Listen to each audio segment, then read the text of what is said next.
की सबसे बड़ी खबर जो फिलहाल पूरे मध्य पूर्व और वाशिंगटन तक सुर्खियों में है। जी हाँ, आज की सबसे बड़ी खबर आई है जहां अमेरिका के पूर्व राष्ट्रपति डोनाल्ड ट्रंप ने दावा किया है कि हमास अब शांति के लिए पूरी तरीके से तैयार हो गया है और उन्होंने इजराइल से कहा कि गाजा पर बमबारी तुरंत रोक दी जाए। जी हाँ, ट्रंप का ये बयान उस वक्त आया है जब हमास ने पहली बार अमेरिका के प्रस्तावित शांति योजना पर अपनी प्रतिक्रियाएं दी हैं और उस प्रतिक्रिया ने पूरे विश्व में हलचल मचा दी है। बताया जा रहा है कि हमास ने गाजा की प्रशासनिक जिम्मेदारी तकनीकी विशेषज्ञों को सौंपने और सभी इजरायली बंदियों को रिहा करने पर सहमति जता दी है। जी हाँ, ये एक बहुत बड़ी खबर है, इससे तुरंत ही युद्ध विराम हो सकता है। हालांकि इस बयान में एक अहम बिंदु पर खामोशी है और वो है हमास के हथियार छोड़ने का मुद्दा। हमास ने इस पर फिलहाल कोई प्रतिक्रिया नहीं दी है, कुछ नहीं कहा है, लेकिन उन्होंने इतना ज़रूर कहा कि वो मध्यस्थों के जरिए तुरंत शांति वार्ता में शामिल होने के लिए तैयार हैं। डोनाल्ड ट्रंप ने इसके बाद एक वीडियो संदेश जारी किया जिसमें उन्होंने इस घटनाक्रम को ऐतिहासिक और अभूतपूर्व बताया। उन्होंने कहा कि अब ज़रूरत है कि इस समझौते को कंक्रीट यानी कि ठोस शब्दों में अंतिम रूप दिया जाए। ट्रंप ने social media platform truth social पर पोस्ट करते हुए ये भी कहा कि वो मानते हैं हमास अब स्थायी शांति के लिए तैयार हो चुका है और इजराइल को अब गाजा पर हमले फौरन रोक देने चाहिए। लेकिन मेरे दोस्तों, ज़मीन पर तस्वीर अभी भी कुछ और दिखाई दे रही है। इजराइल ने अपनी बमबारी अभी रोकी नहीं है। मेडिकल सूत्रों के मुताबिक शुक्रवार को गाजा पट्टी में इजरायली हमलों में कम से कम 72 फिलिस्तीनी मारे गए हैं। अक्टूबर 2023 से अब तक गाजा में इजरायली हमलों में 66,000 से ज़्यादा लोग मारे जा चुके हैं और 1,69,000 से ज़्यादा घायल हैं। हज़ारों अब भी मलबे के नीचे दबे हैं, जबकि इजराइल के मुताबिक 7 अक्टूबर 2023 के हमलों में उनके 1139 नागरिक मारे गए थे और लगभग 200 को बंधक बना लिया गया था। इस सब के बीच अब दुनिया के कई नेता ट्रंप की शांति योजना पर प्रतिक्रियाएं दे रहे हैं। मलेशिया के प्रधानमंत्री अनवर इब्राहिम ने कहा कि उनका देश इस अमेरिकी योजना से पूरी तरीके से सहमत नहीं है, लेकिन अभी सबसे पहली प्राथमिकता है कि फिलिस्तीनी लोगों की जान बचाई जाए। मगर आज सबसे ज़रूरी है कि गाजा में खून खराबा फौरन रुकना चाहिए। वहीं कई विश्लेषक इस घटनाक्रम को युद्ध से निकलने का रास्ता मान रहे हैं। अमेरिका के पूर्व खुफिया अधिकारी ग्लेन कॉल ने कहा कि दोनों पक्ष यानी इजराइल और हमास अब इस योजना को एक निकास द्वार की तरह देख रहे हैं। उनके मुताबिक ये प्रस्ताव दोनों के लिए थोड़ा झुकने और अपने हिसाब से व्याख्या करने की गुंजाइश देता है ताकि दोनों ही अपने पक्ष को सुरक्षित रखते हुए युद्ध विराम की दिशा में आगे बढ़ सकें। ग्लेन कॉल ने कहा, हमास बहुत दबाव में है इस समय, उसके पास अब कोई रास्ता नहीं बचा है सिवाय इसके कि वो बंधकों को रिहा करे। वहीं व्हाइट हाउस भी इजराइल पर दबाव डाल रहा है, इसलिए दोनों ही पक्षों के हित में है कि फिलहाल लड़ाई पूरी तरीके से रोकी जाए। दूसरी तरफ इस पूरी कहानी के बीच एक और सनसनीखेज रिपोर्ट आई है। अमेरिकी चैनल CBS न्यूज़ ने दावा किया है कि इजराइल के प्रधानमंत्री बेंजामिन नेतन्याहू ने खुद ट्यूनीशिया के तट पर खड़े ग्लोबल स्मूथ फ्लोटिला के 2 जहाज़ों पर ड्रोन हमले की मंजूरी दी थी।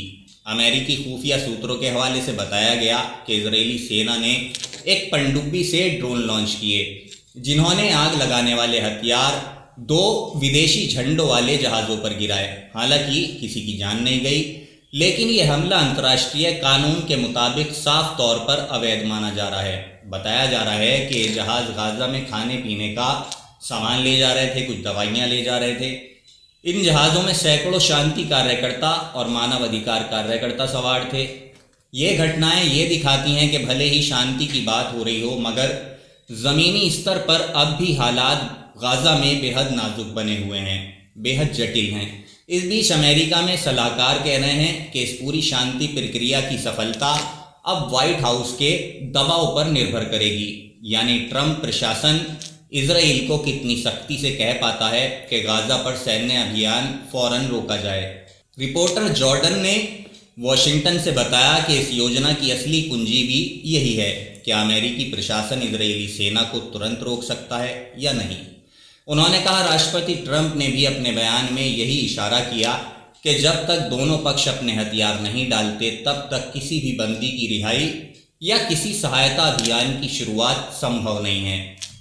और दोस्तों, यही वो बात है जो अब आने वाले दिनों में इस युद्ध विराम की सफलता को तय करेगी। इसी बीच इजराइल के अंदर भी हलचल है। इजरायली सेना को आदेश दिया गया है कि वो गाजा में अपने अभियान को बिल्कुल स्लो कर दें और केवल रक्षात्मक कार्रवाई ही करें। इजरायली आर्मी रेडियो ने रिपोर्ट किया कि सरकार ने सेना को गाजा सिटी पर कब्जा करने के अभियान को फिलहाल रोकने का निर्देश दिया है। सेना के chief of general staff Eyal Zamir ने रात भर अपने आला अधिकारियों के साथ मीटिंग की, चर्चाएं की और तैयारियां भी शुरू कर दी हैं कि ट्रंप योजना के पहले चरण को कैसे लागू किया जाएगा।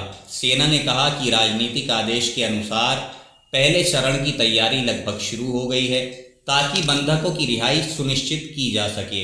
वहीं इजराइल के विपक्षी नेता लैपिड ने भी इस पर सकारात्मक प्रतिक्रिया दी है। उन्होंने कहा कि अब एक वास्तविक मौका है बंधकों को छुड़ाने और युद्ध को फौरन समाप्त करने का।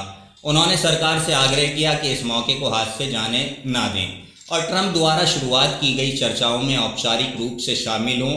लैपिड ने कहा कि उन्होंने अमेरिकी प्रशासन को भरोसा दिलाया है कि नेतन्याहू के पास देश के भीतर राजनीतिक समर्थन मौजूद है ताकि ये प्रक्रिया आगे बढ़ सके।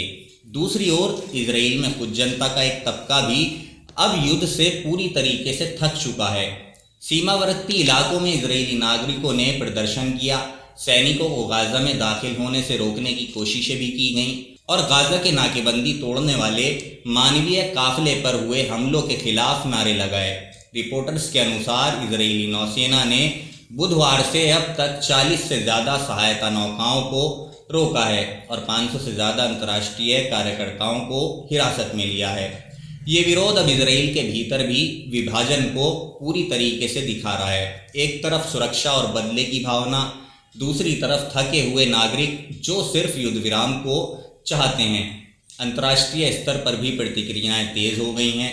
कतर ने हमास की ओर से आई सहमति का स्वागत किया है और ट्रंप के बयान का भी पूरी तरीके से समर्थन किया है, जिसमें उन्होंने इजराइल से हमले रोकने की अपील की है। मिस्र ने भी इसे सकारात्मक विकास बताया और कहा कि अब सभी पक्षों को अपनी अपनी जिम्मेदारियां समझनी चाहिए। वहीं तुर्की के राष्ट्रपति एर्दोगन ने हमास के जवाब को निर्णात्मक और स्थायी शांति की दिशा में महत्वपूर्ण कदम बताया है और इजराइल से तत्काल हमले बंद करने की अपील भी की है। फ्रांस के राष्ट्रपति मैक्रों ने कहा कि ये प्रतिबद्धता अब बिना देर किए आगे बढ़ाई जानी चाहिए क्योंकि ये बिल्कुल सही वक्त है निर्णायक प्रगति का। जर्मनी के फेडरिक ने भी कहा कि गाजा में शांति और बंधकों की रिहाई अब पहुंच के बहुत ज़्यादा करीब है। संयुक्त राष्ट्र के महासचिव एंटोनियो गुतेरेस ने भी इसे हौसला बढ़ाने वाला संकेत कहा और सभी पक्षों से अपील की कि इस मौके को हाथ से बिल्कुल भी नहीं जाने देना चाहिए।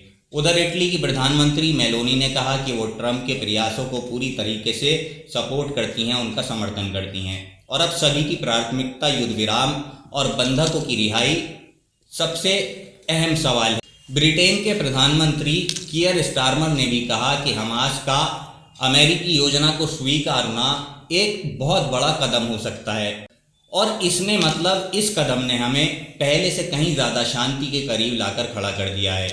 ऑस्ट्रेलिया के प्रधानमंत्री एंथनी ने कहा कि अब हमास को तुरंत हथियार डालने और सभी बंधकों को रिहा करने की ज़रूरत है ताकि ये युद्ध फौरन खत्म हो। कोलंबिया के राष्ट्रपति गुस्तावो पेत्रो ने भी एक अप्रत्याशित बयान दिया। उन्होंने कहा कि इस बार मैं ट्रंप से सहमत हूं और चेतावनी भी दी। आगे कहा कि अगर ट्रंप फिलिस्तीन पर हो रहे अत्याचार को रोकने के लिए अपनी सेना आगे बढ़ाते हैं तो कोलंबिया की सेना भी उनके साथ खड़ी होगी।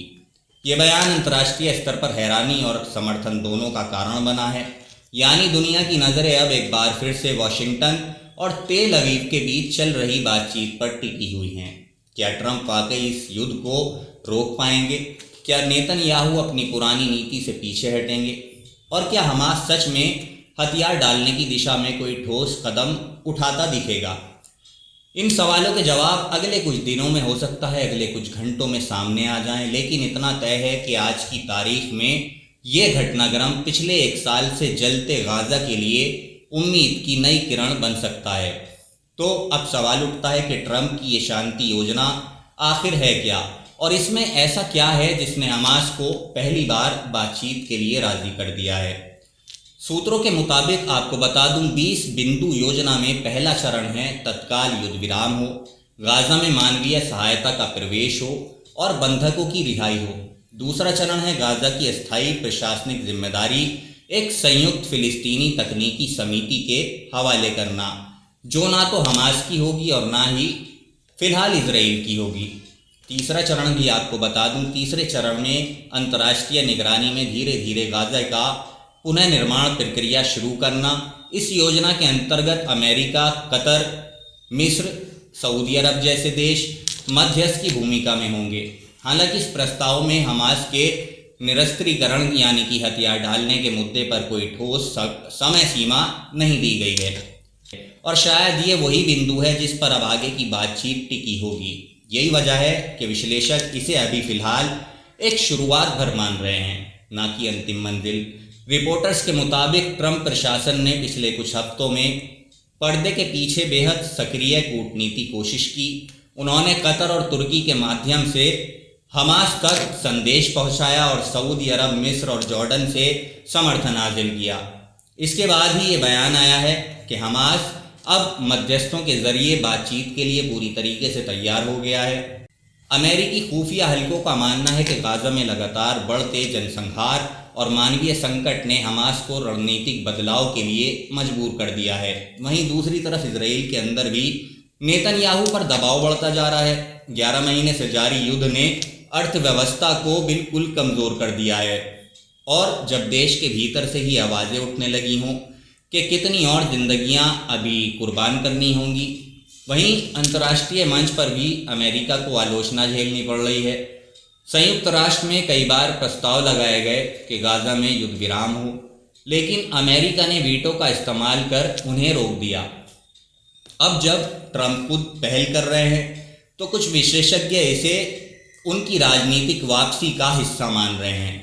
दोस्तों, वॉशिंगटन पोस्ट के विश्लेषक कहते हैं कि ट्रंप जानते हैं अगर वो इस युद्ध को रोकने में सफल रहे तो ये उनके राजनीतिक भविष्य के लिए बहुत बड़ा कार्ड साबित होगा। लेकिन आलोचक ये भी कह रहे हैं कि शांति का ये रास्ता उतना आसान नहीं है जितना दिखाई दे रहा है। गाजा मलबे में तब्दील हो चुका है, हजारों परिवार के पास घर नहीं है, अस्पताल ध्वस्त हो चुके हैं, बिजली और पानी लगभग ठप हो चुका है। ऐसे में सिर्फ युद्ध रोक देना काफ़ी नहीं होगा, बल्कि पुनः निर्माण और राजनीतिक समाधान के ठोस कदम उठाने होंगे। इधर इजराइल के भीतर नेतन्याहू की राजनीति पर भी सवाल उठ रहे हैं। विपक्षी नेता लेपिड ने कहा कि ये समय राजनीति का नहीं है बल्कि इंसानियत का है। उन्होंने चेताया कि अगर सरकार अब भी हठधर्मी दिखाएगी तो जनता सड़कों पर उतर आएगी। वहीं नेतन्याहू खेमे में सूत्र बता रहे हैं कि प्रधानमंत्री अब भी संदेह में हैं। वो डरते हैं कि अगर हमास को थोड़ी भी राजनीतिक वैधता मिली तो उनका राजनीतिक आधार हिल सकता है। इसी बीच गाजा में स्थिति अब भी भयावह है। रिपोर्टर्स के मुताबिक कई इलाकों में लगातार छिटपुट गोलाबारी अभी भी जारी है। भले ही राजनीतिक स्तर पर न्यूनतम ऑपरेशन का आदेश दिया गया हो, संयुक्त राष्ट्र की एजेंसियों का कहना है कि जब तक ज़मीनी स्तर पर फायरिंग पूरी तरीके से नहीं रुकती तब तक किसी भी सहायता योजना को लागू करना संभव नहीं है। राष्ट्रपति ट्रंप ने अपने वीडियो संदेश में एक बार कहा कि ये एक बहुत ख़ास दिन है, अभूतपूर्व है, लेकिन हमें इसे ज़मीन पर हकीकत में बदलना होगा। उन्होंने कहा कि मैं उन सभी देशों का शुक्रिया अदा करता हूं जिन्होंने हमारी मदद की। कतर, तुर्की, सऊदी अरब, मिस्र, जॉर्डन, सबको कहा कि ये सभी देश एकजुट थे। ट्रंप ने भावनात्मक अंदाज में कहा कि मैं इंतज़ार कर रहा हूँ कि बंधक अपने माता पिता के पास लौटें, चाहे वो जिंदा हों या फिर उनकी लाशें ही क्यों ना हों। उनके माता पिता उन्हें उसी तरह वापस चाहते हैं, और इन शब्दों ने कई परिवारों के दिलों में उम्मीद की एक हल्की लौ जलाई है। इजराइल में उन 200 से ज़्यादा परिवारों के लिए ये बयान एक उम्मीद बनकर सामने आया है जो महीनों से अपने प्रियजनों की रिहाई का इंतज़ार कर रहे हैं। दोस्तों, वहीं फ़िलिस्तीन में भी कई लोगों का कहना है कि अगर ये योजना सच में लागू हुई तो शायद एक नई शुरुआत हो सके। गाजा के मलबे में बैठे एक बुजुर्ग ने स्थानीय पत्रकार से कहा, हमने सालों से सिर्फ बम और धुआं देखा है, अब बस थोड़ा सुकून चाहते हैं। मिस्र के सलाहकारों का कहना है कि इस समझौते का केंद्र बिंदु है मानवीय राहत। जब तक युद्ध नहीं रुकता तब तक कोई राहत नहीं पहुंच सकती। और यही बात अब ट्रंप प्रशासन की भी समझ में आ रही है। अमेरिकी अधिकारी कह रहे हैं कि अगर इस बार युद्ध नहीं रुका तो गाजा पूरी तरीके से रहने लायक नहीं बचेगा। तुर्की के राष्ट्रपति एर्दोगन ने भी कहा, ये समय है कि दुनिया इंसानियत के पक्ष में खड़ी हो, एकजुट हो। उन्होंने इजराइल से दो टूक कहा कि अब और बच्चों की लाशें नहीं, अब और बमबारी नहीं चाहिए। इजराइल की प्रतिक्रिया भी औपचारिक नहीं आई है, लेकिन सेना के स्तर पर तैयारी शुरू हो चुकी है। कई रिपोर्टों में कहा गया है कि दक्षिणी कमान को नए निर्देश मिले हैं। फिलहाल नए हमले नहीं करने हैं, मौजूदा चौकियों की सुरक्षा पर ध्यान देना है। ये अपने आप में इशारा है दोस्तों कि नेतन्याहू सरकार अंदर खाने पूरी तरीके से दबाव में है। दूसरी तरफ अमेरिका और यूरोप के कई देश इसे ऐतिहासिक मोड़ बता रहे हैं। इटली की प्रधानमंत्री मेलोनी ने कहा कि अब हमें सबको मिलकर एक होकर काम करना है ताकि ये युद्ध विराम स्थायी बने। ब्रिटेन के प्रधानमंत्री कियर स्टारमर ने भी इसे महत्वपूर्ण कूटनीतिक सफलता कहा है। उन्होंने कहा कि हमास का ये रुख अगर सच्चा है तो ये पिछले 20 सालों में सबसे बड़ा बदलाव होगा।